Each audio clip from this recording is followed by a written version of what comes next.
বলতে হবে, এটা অবশ্যই বলতে হবে। আমার গাড়ির সব ঠিক আছে, আপনি কিসের মামলা দিবেন এটা আমাকে বলতে হবে। আপনি ভিডিও করছেন? জি, না এটা কিসের মামলা আপনি আমাকে দিবেন এটা বলতে হবে তো। ওনাকে আমি সরি বলে আমি চলে যাই, এটা সমাধান হতে পারে, এটা সমাধান হতে পারে। আপনি আমাকে অযথা একটা মামলা দিয়ে দিচ্ছেন। বেশি করে দিচ্ছেন। আমি কি বেশি করলাম? আপনার গাড়ির সমাধান থানায় হবে। কেন স্যার?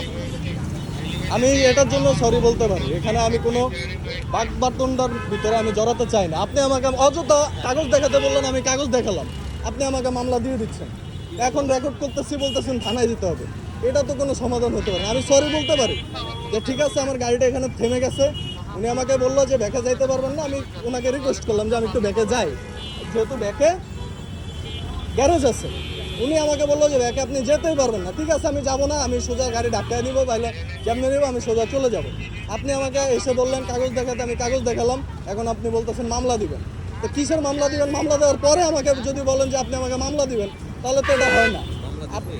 না আপনি তো মামলা টাইপ করতেছেন, এখন আমি ভিডিও করতেছি, আপনি আমাকে বলতেছেন থানায় যেতে হবে, থানায় যেতে হবে। আপনার কথায় তো সব লোকজন বড় হচ্ছে। না না অবশ্যই ক্রিয়েট করতে চান। না, সিক্রেটের কিছু নেই স্যার। অবশ্যই। এটা একটা এভিডেন্স হিসেবে আমি ভিডিও করতেই পারি আপনি রাস্তায়। এভিডেন্স হিসেবে ভিডিও করলে আমার সাথে কথা বলে করতে হবে। জি ঠিক আছে? জি। আপনি আপনি আপনি এখন মামলা দিয়েন না ওনার সাথে আপনি খারাপ আচরণ করছেন। তার সাথে, তার জন্য তাকে আমি সরি বলতে পারি। উনি আমার সাথে খারাপ আচরণ করছে, সেটা প্রমাণ হবে না না কোর্টে। না, উনি আমার সাথে খারাপ আচরণ করছে, আমাকে ছেড়ে দেন স্যার। আপনি